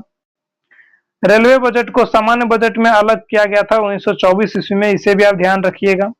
केलूर झील जो है यह आंध्र प्रदेश में स्थित है। Most important question. मुख्यमंत्री बनने के लिए न्यूनतम आयु होना चाहिए 25 वर्ष का। विधानसभा के लिए न्यूनतम आयु होना चाहिए 25 वर्ष का।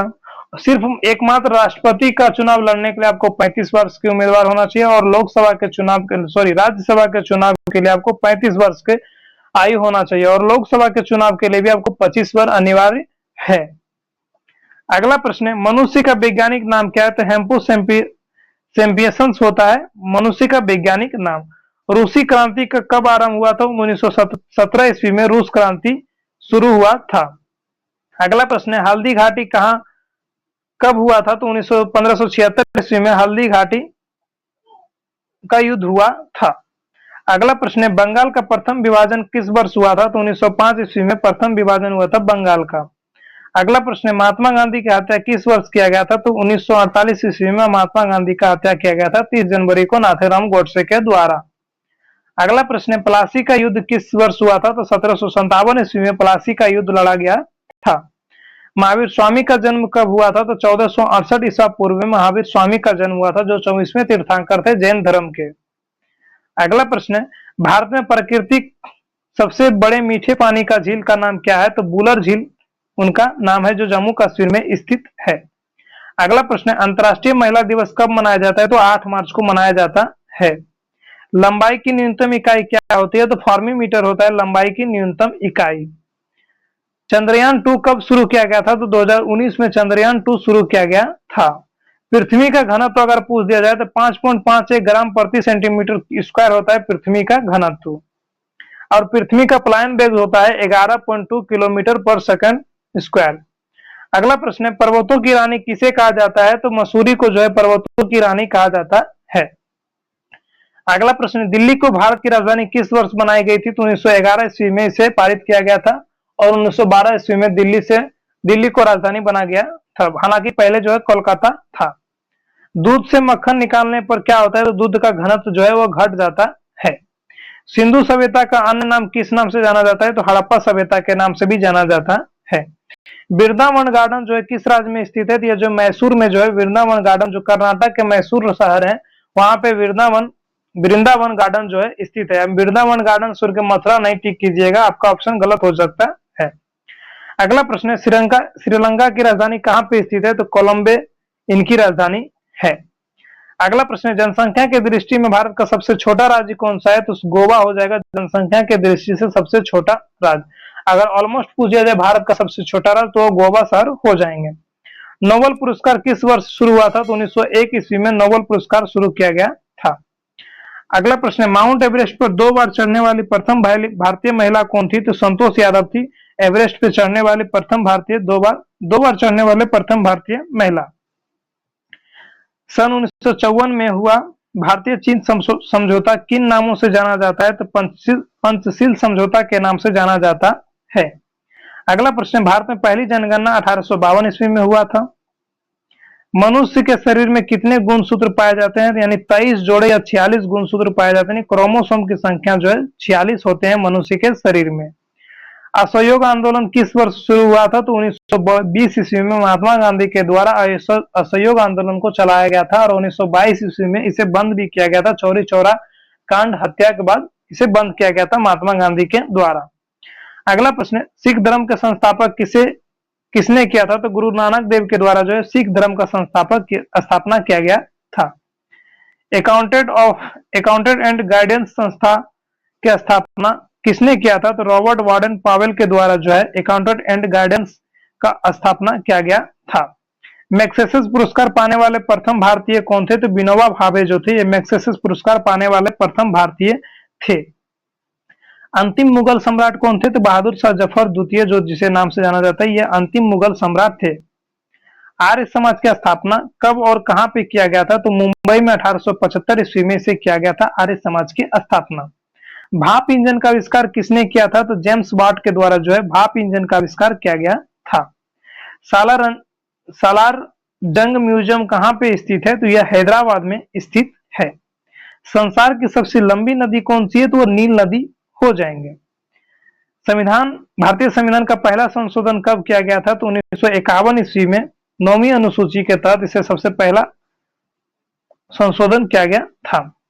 शांति काल का सर्वोच्च सेना पुरस्कार कौन सा है? तो अशोक चक्र होता है शांति काल का सर्वोच्च सैन्य पुरस्कार। एनसीईआरटी का स्थापना कब हुआ था? तो 1961 ईस्वी में एनसीईआरटी का स्थापना किया गया था। रेगुलेटिंग एक्ट कब लागू हुआ था? तो 1773 ईस्वी में भारत में रेगुलेटिंग एक्ट को लागू किया गया था। भारत की पहली बोलती फिल्म कौन सी है? तो आलम आरा जो है भारत की पहली बोलती फिल्म है। अगला प्रश्न है, अमेरिका ने कौन सा राज्य 1867 ईस्वी में रूस से खरीदा था? तो अलास्का शहर जो है रूस से खरीदा था अमेरिका ने 1867 ईस्वी में। महान चिकित्सक चरक किसके दरबार के थे? तो कनिष्क के दरबार के दरबारी थे महान चिकित्सक चरक। बैंक का राष्ट्रीयकरण कब किया गया था? तो 1969 ईस्वी में बैंक का राष्ट्रीयकरण किया गया था और 15 अगस्त 1969 ईस्वी को ही इसरो का स्थापना भी किया गया था। अगला प्रश्न, समुद्री जल में लवण की औसतम मात्रा कितनी होती है? तो 3.5% होती है। अगला प्रश्न है, पृथ्वी अपनी धुरी पर कितने कोण झुकी हुई है? तो 23.5 डिग्री जो है झुका हुआ है। मीन कैंप यानी मेरा सगर किसकी जीवनी है? तो यह हिटलर का जीवनी है मीन कैंप। दास कैपिटल किसकी रचना है? तो कार्ल मार्क्स की जो है रचना है दास कैपिटल। रिपब्लिक पुस्तक किसने लिखा था? तो प्लेटो के द्वारा जो है रिपब्लिक पुस्तक को लिखा गया था। एनसीसी की स्थापना किस वर्ष हुई थी? तो 1948 ईस्वी में एनसीसी की स्थापना किया गया था। 7 पहाड़ियों का नगर कौन सा कहलाता है? तो रोम जो है 7 पहाड़ियों के नाम से जाने जाते हैं। सफेद हाथियों का देश जो है थाईलैंड है। सूर्य का प्रकाश चंद्रमा से पृथ्वी तक पहुंचने में कितना समय लेता है? तो 1.3 सेकंड लेता है और सूर्य का प्रकाश जो है हमारे पृथ्वी तक आने में 8 मिनट 24 सेकंड लगता है। अगला प्रश्न है, किस परियोजना में उत्तर प्रदेश, बिहार और नेपाल सम्मिलित है? तो गंडक परियोजना में जो है उत्तर प्रदेश, बिहार और नेपाल जो है सम्मिलित है। जय हिंद का नारा किसने दिया था? तो सुभाष चंद्र बोस के द्वारा जो है जय हिंद का नारा दिया गया था। अगला प्रश्न है, भारत के तलवार के बल पर विजय किया गया है और तलवार के बल ही इनकी रक्षा की जाएगी, यह कथन किसने कहा था? तो डॉक्टर एलिंगन के द्वारा यह कथन क्या कहा गया था। प्रथम लोकसभा का गठन कब हुआ था? तो 6 मई 1952 ईस्वी को प्रथम लोकसभा का गठन किया गया था। झंडा समिति का अध्यक्ष आगे आपको पढ़ाए हैं, जीवी कृपलानी जो थे झंडा समिति के अध्यक्ष थे। भारतीय ओलंपिक परिषद की स्थापना 1924 ईस्वी में किया गया था और 2024 में जो है इसकी ओलंपिक कहां पे हुआ था? तो पेरिस में इसका ओलंपिक हुआ था।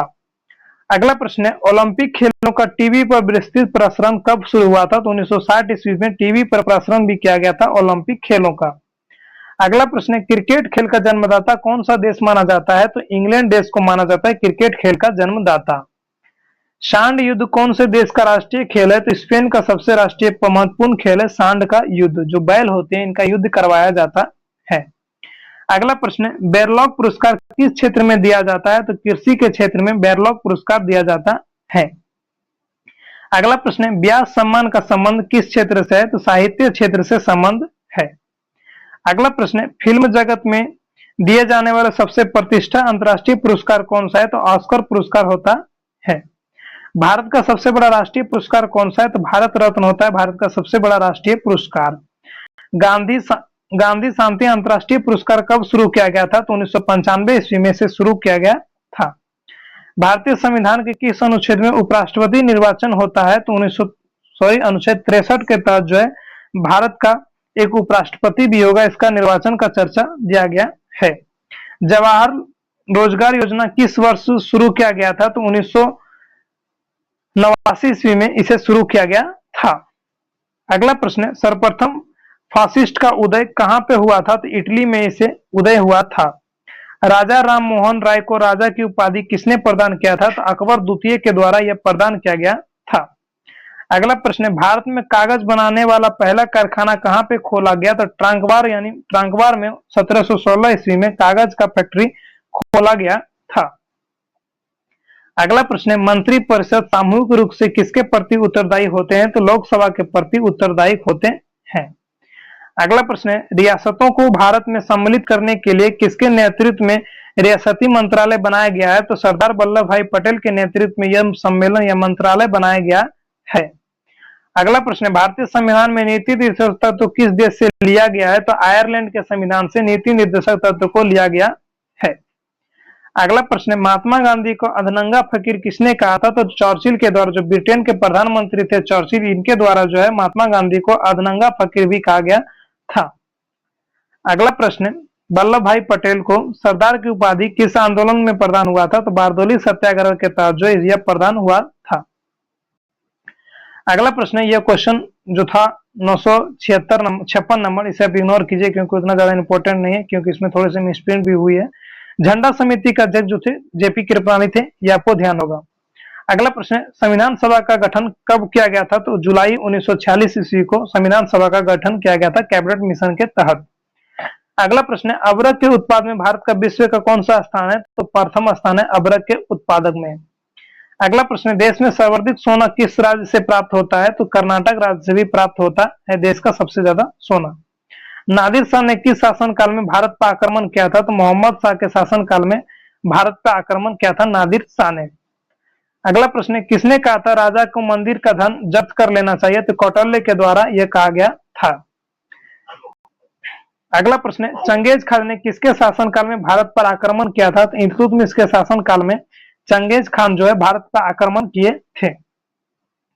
अगला प्रश्न है, वर्धमान को महावीर अथवा जीन क्यों कहा जाता है? तो सुख दुख पर विजय पाने के कारण इसे जीन भी कहा जाता है।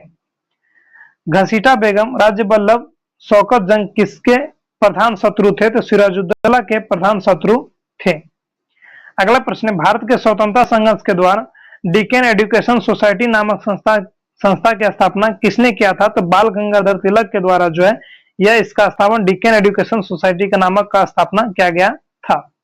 अगला प्रश्न, 1857 के गदर के समय भारत का गवर्नर जनरल कौन था? तो लॉर्ड कैनिंग उस समय का गवर्नर जनरल था।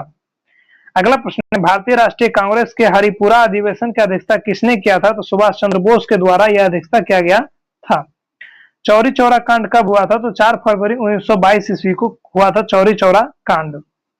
अगला प्रश्न है, भारतीयों के लिए नारा किस संस्था ने दिया था? तो आर्य समाज के द्वारा जो है भारत भारतीयों के लिए यह नारा दिया गया था। सर्वोच्च न्यायालय द्वारा कितने प्रकार के रीट जारी किया जाता है? तो 5 प्रकार के रीट जारी किया जाता है। अगला प्रश्न है, मौलिक कर्तव्य की संख्या कितनी है? तो 10 इसमें पहले थे और एक अभी वर्तमान में जोड़े गए हैं। हालांकि मौलिक कर्तव्य में टोटल 11 संख्या है, यानी 11 प्रकार के मौलिक कर्तव्य है और हमारे आर्टिकल 51 के क में इसे रखा गया है और भाग संख्या 4 के क में इसे भी सुनिश्चित किया गया है। अगला प्रश्न है, भारत के नियंत्रण एवं महालेखाकार की टिप्पणी पर कार्रवाई करने का अंतिम उत्तरदायी किसका है? तो राष्ट्रपति का होता है, यानी जो कैग होते हैं इनके कार्रवाई का जो अंतिम उत्तरदायित्व होता है यह राष्ट्रपति के द्वारा किया जाता है। अगला प्रश्न है, भारतीय संविधान के किस अनुच्छेद में ग्राम पंचायत की विशेष चर्चा दिया गया है? तो अनुच्छेद 40 में इसका प्रावधान दिया गया है। अगला प्रश्न है, नियंत्रण एवं महालेखांकन परीक्षा कंप्यूटर एंड एडिटर जनरल की व्यवस्था भारतीय संविधान के किस अनुच्छेद में की गई है? तो अनुच्छेद 148 से अनुच्छेद 151 के बीच में जो है ये इसका यानी CAG computer and editor general का जो होता है CAG का व्यवस्था भारतीय संविधान के अनुच्छेद 148 से 151 के बीच में रखा गया है। अगला प्रश्न है, म्यांमार की सीमा मिलने वाले भारतीय राज्य कौन सा है? तो मिजोरम, मणिपुरा, नागालैंड और अरुणाचल प्रदेश का सीमा जो है म्यांमार देश से मिलता है। अगला प्रश्न है, भारत में सबसे लंबा सुरंग जवाहर सुरंग किस राज्य में है? तो जम्मू कश्मीर में यह जो है स्थित है। अगला प्रश्न है, यूरोप और अफ्रीका को कौन सा जल डमरू अलग करता है? तो जिब्राल्टर जल डमरू जो है जिब्राल्टर जल संधि जो है इनके द्वारा जो है यूरोप और अफ्रीका को अलग करता है। अगला प्रश्न है, विंध्याचल और सतपुड़ा पहाड़ियों के बीच से होकर बहने वाली नदी कौन सा है? तो यह नर्मदा नदी है। अगला प्रश्न है, कौन से बैंक विदेशी मुद्रा अकाउंटेंट ऑपरेट करने के लिए अधिकृत है? तो केवल राष्ट्रीयकृत बैंक जो होते हैं यह अधिकृत होते हैं। अगला प्रश्न है, इन्वेस्टर प्रोडक्शन फंड किस संस्था ने स्थापित किया था? तो सेबी के द्वारा यह स्थापित किया गया था। अगला प्रश्न है, आर्थिक नियोजन किस सूची का विषय है? तो समवर्ती सूची का विषय होता है आर्थिक नियोजन। अगला प्रश्न है, किस समिति ने कृषि जोत यानी एग्रीकल्चर होल्डिंग्स पर कर लगाने की संतुष्टि की थी? तो राज्य समिति के द्वारा कर लगाने की संतुष्टि की गई थी। अगला प्रश्न है, कर सुधार समिति टैक्स रिफॉर्म कमिटेटेड का अध्यक्ष किसे नियुक्त किया गया था? तो राजा चेल्ले को जो है नियुक्त किया गया था। विटामिन बी 12 को कौन से धातु विद्यमान होते हैं? तो कोबाल्ट जो धातु होते हैं विद्यमान होते हैं। अगला प्रश्न है, वायुमंडल में कौन सा निष्क्रिय गैस सर्वाधिक मात्रा में होता है? तो आर्गन गैस जो होते हैं सबसे अधिक मात्रा में होते हैं वायुमंडलीय में। अगला प्रश्न है, किसकी कमी के कारण दांतों का क्षय होने लगता है? तो फ्लोरीन के कमी के कारण दांतों का क्षय होने लगता है। अगला प्रश्न है, प्रकाश संश्लेषण की प्रक्रिया की समाप्ति पर बने पदार्थ क्या होते हैं? तो ग्लूकोज, पानी और ऑक्सीजन बनते हैं। अगला प्रश्न है, निकट दृष्टि यानी माइपिया के दोष को निवारण के लिए किस प्रकार के लेंस का चश्मा दिया जाता है? तो अप्तल लेंस यानी कॉन्केव लेंस का प्रयोग किया जाता है। अगला प्रश्न है, कोई व्यक्ति दूर की वस्तुओं को तो स्पष्ट देख लेता है परंतु पास की वस्तुओं को स्पष्ट देखने में कठिनाई होती है, उसे किस प्रकार का दोष होता है? तो दूरदृष्टि दोष उसे हो जाता है। अगला प्रश्न है, कुंडापुर एवं करवाड़ कक्ष वनस्पति स्थित कहां पे है? तो कर्नाटक राज्य में यह दोनों स्थित है। अगला प्रश्न है, संयुक्त राष्ट्र संघ यूएनए की स्थापना कब हुई थी? तो 24 अक्टूबर 1945 ईस्वी में इसकी स्थापना किया गया था। अगला प्रश्न है, द साइंस ऑफ भरतनाट्यम पुस्तक किसने लिखा था? तो सरोजा बैद्यनाथ के द्वारा यह पुस्तक लिखा गया था। अगला प्रश्न है, संयुक्त राष्ट्र संघ की महासभा की प्रथम महिला अध्यक्ष कौन थी? तो विजय लक्ष्मी पंडित जी थी, यह महासभा की प्रथम महिला अध्यक्ष थी। अगला प्रश्न है, भारत के प्रथम बहुउद्देशीय परियोजना किस नदी पे बनाया गया है? तो दामोदर नदी घाटी परियोजना दामोदर नदी पे बनाया गया है। अगला प्रश्न है, भारत के प्रथम स्थापित परमाणु संयंत्र एटॉमिक प्लांट कौन सा है? तो तारापुर परमाणु संयंत्र जो है पहला एटॉमिक प्लांट है। अगला प्रश्न है, एलोरा के प्रसिद्ध कैलाश मंदिर का निर्माण किसने कराया था? तो राष्ट्रकूट शासक कृष्ण प्रथम के द्वारा एलोरा का प्रसिद्ध कैलाश मंदिर का निर्माण कराया गया था। अगला प्रश्न है, किस राज्य का सर्वोच्च विधि अधिकारी हाईएस्ट लॉ ऑफिसर कौन होता है? तो एडवोकेट जनरल होता है। अगला प्रश्न है, किस प्रधानमंत्री के शासनकाल में संपत्ति के अधिकार को मौलिक अधिकार से सूची से हटाया गया था? तो मोरारजी देसाई के शासनकाल में संपत्ति का अधिकार जो है यह मौलिक अधिकार से हटाया गया था। और अगला और लास्ट क्वेश्चन है मेरे दोस्तों, चिपको आंदोलन किस विषय से संबंधित है? तो वह वन संरक्षण से संबंधित है। इस तरह हम लोग ने टोटल 500 क्वेश्चन को आज कवर कर लिए हैं और पिछले क्लास में हम लोग 250 क्वेश्चन करके 2 वीडियो बनाया। अगर आपने वो वीडियो नहीं देखे हैं तो एक बार जरूर देख लीजिए, क्योंकि वो भी वीडियो बहुत ज्यादा महत्वपूर्ण है। और 5 सितंबर के तहत आप सभी को टीचर्स डे की बहुत बहुत शुभकामनाएं। हमारे साथ जुड़े रहने के लिए बहुत बहुत धन्यवाद। मिलते हैं अगले क्लास में, तब तक के लिए जय हिंद, जय भारत।